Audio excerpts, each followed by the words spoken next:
Siamo alla Croce dell'Agno, a Bascia Crociolagno, che è l'incrocio che segna il confine fra tre comuni, il comune di Portici, il comune di San Giorgio a Cremano e il comune di Napoli col quartiere iniziale di San Giovanni a Teduccio. Ma che nome particolare, Portici, Cremano, Teduccio, che significheranno mai? Ve lo spiego io.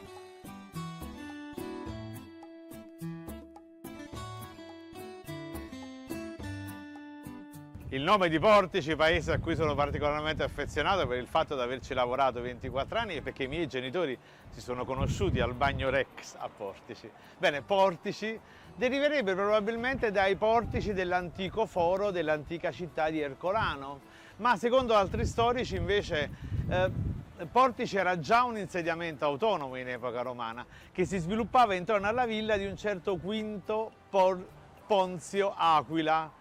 Sì, che era un nobile romano che era uno dei congiurati peraltro contro Cesare. Infatti il simbolo di Portici è un'aquila, avete visto nello stemma, e sotto c'è un banner, si direbbe oggi, una striscia che riporta le iniziali QPA, esattamente Quinto Porzio Aquila.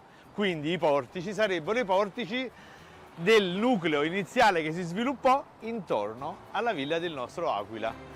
L'etimologia di San Giorgio a Cremano forse è un po' più complicato. San Giorgio fu il santo che fu scelto dagli abitanti del borgo perché per tradizione salvò nel X secolo gli abitanti del paese dall'ennesima eruzione del Vesuvio.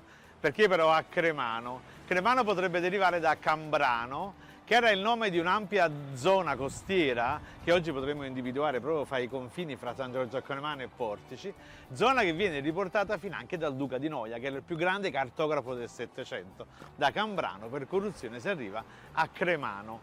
Secondo altri deriverebbe invece da crematum, che vuol dire arso, bruciato, cremato, e d'altronde quanti toponimi in questa zona derivano proprio dalla bruciatura, largo arso, pietrarsa. Teduccio invece potrebbe derivare da Teodosia, che era la figlia dell'imperatore romano Teodosio. Da queste parti lei aveva una grandissima villa e per tradizione nel IV secolo fece innalzare, si dice, una grande colonna attorno alla quale avvenivano feste, baccanali che divennero notissimi in tutta Napoli. La zona diventò la villa di Teodosia, famosissima.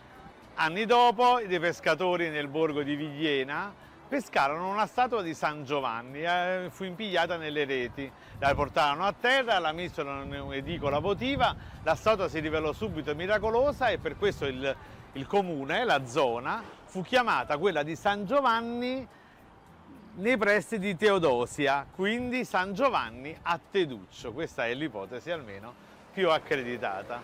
Ovviamente lasciatemi celebrare un grande artista porticese in chiusura.